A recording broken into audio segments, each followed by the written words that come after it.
Here we go again, my goodness. Okay, Coach Dave. Accordion Cool right beside me is the sign, in case I forget. Well, we're still doing our decades of songs, and we're still, believe it or not, in the 1930s. A lot of great, great tunes. Now, that first one, I'm sure you probably recognized.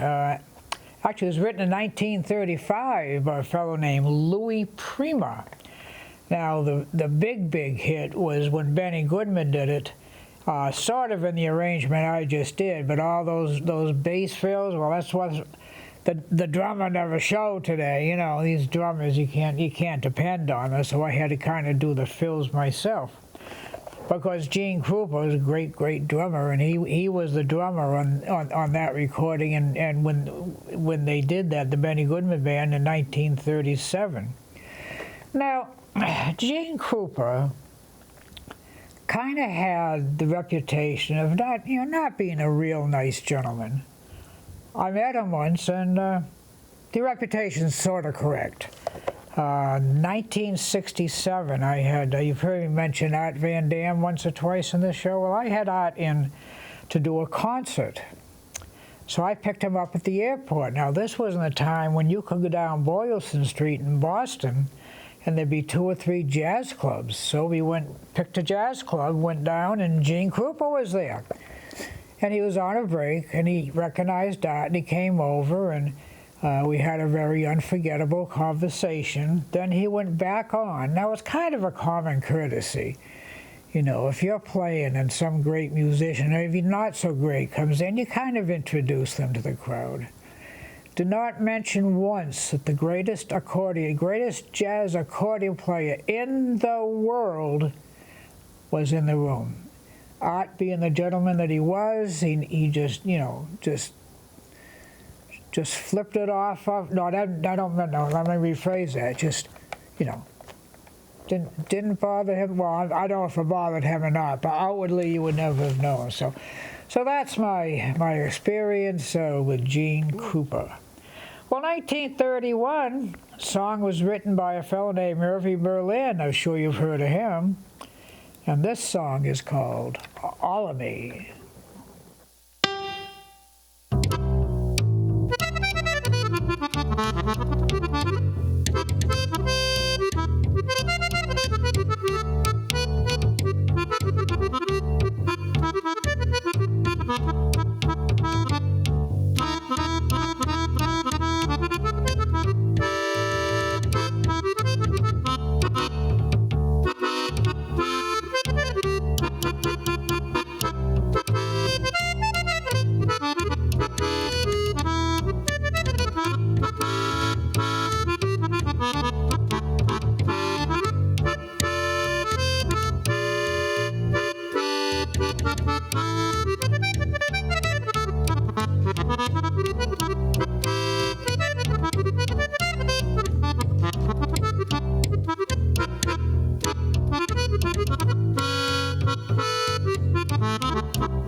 All of Me. That's pretty much a jazz standard. I probably play that on every one of my live shows.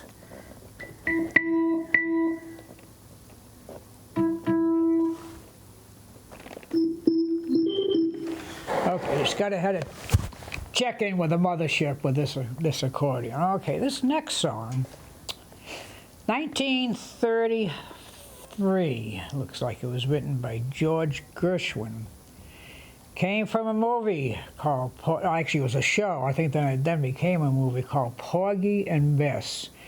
Generally, all you have to do is mention Porgy and Bess, and everybody knows it. This is probably one of the greatest, top 5 greatest songs ever written.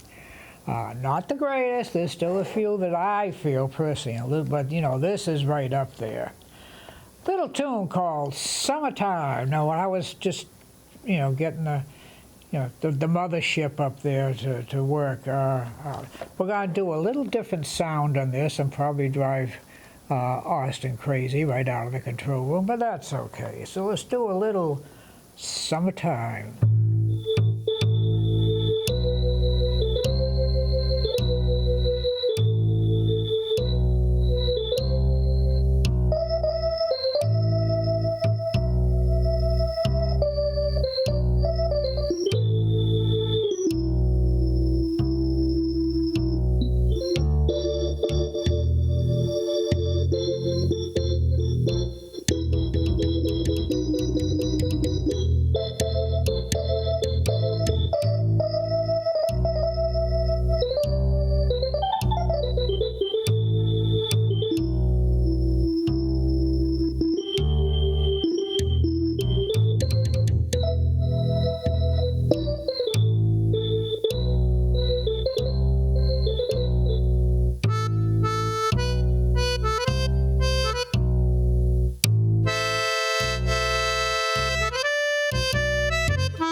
Summertime can't come soon enough for me, I want to tell you. All right, we're gonna hit the mothership again, and I think we got it right. Okay, next song, 1928, written by Cole Porter. Now this song has a couple of titles. I know it, and most of the guys I would play with know it, is "Let's Fall in Love." The full title is "Let's Do It, Let's Fall in Love." So some people know it as "Let's Do It." So, but for our purposes, it'll be Let's Fall in Love. So let's see what it sounds like.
let's fall in love. Why not? We got nothing else to do right now. All right. Well, we're moving on to 1936 for this particular song. Actually, it was a #1 hit for the Benny Goodman Orchestra Band, whatever, which we've already featured on Sing, Sing, Sing. Now, this song is very interesting because there's another song called, if I can think of the name of it, and I play it all the time, but anyway, this song and that other song start off exactly the same chord changes, exactly the same key. I never play them both on the same gig because I know, and through experience, I'll be in one and I'll start playing the other. The good thing is most people don't know it because a lot of the chords are the same, but I know it. So this tune is called The Glory of Love, and I hope that's all it is today, but let's see what happens.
Glory of Love.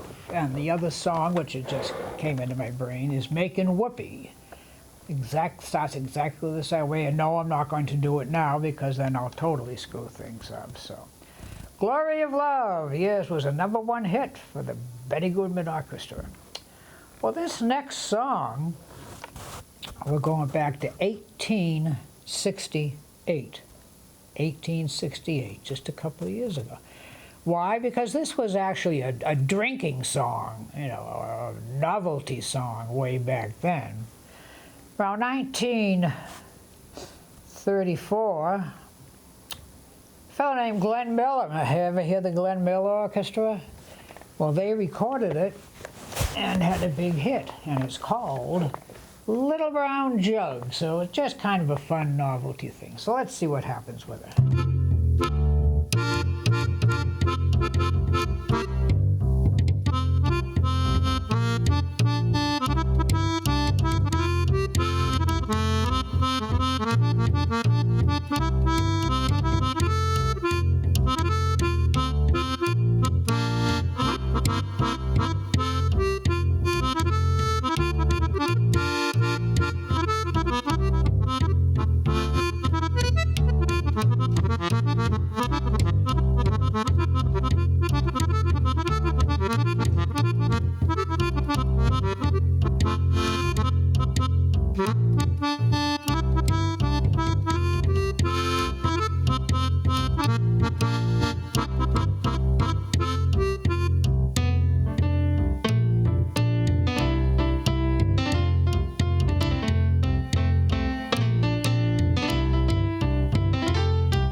Brown Jug, originally from 1868. Well, we're getting close to the end of our time, and this is our final show in the 1930s, and it just so happens that in 1939, the greatest song of the 20th century, which was voted that, was recorded. Came from a movie.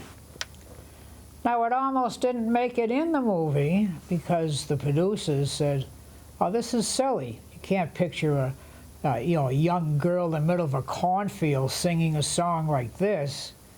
That give you a clue? Give you a clue? The greatest song of the 20th century. And every little girl has seen the movie at least 40 times, Over the Rainbow.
Somewhere over the rainbow, the song of the century. Song of the century for the 1930s. So, well, that's just about all the time we got today. Thanks again to you all, watching, listening, however you get this show. We really appreciate you tuning in and hearing this great music. And as usual, big thank you to the big guy behind the glass, Austin Ricketts.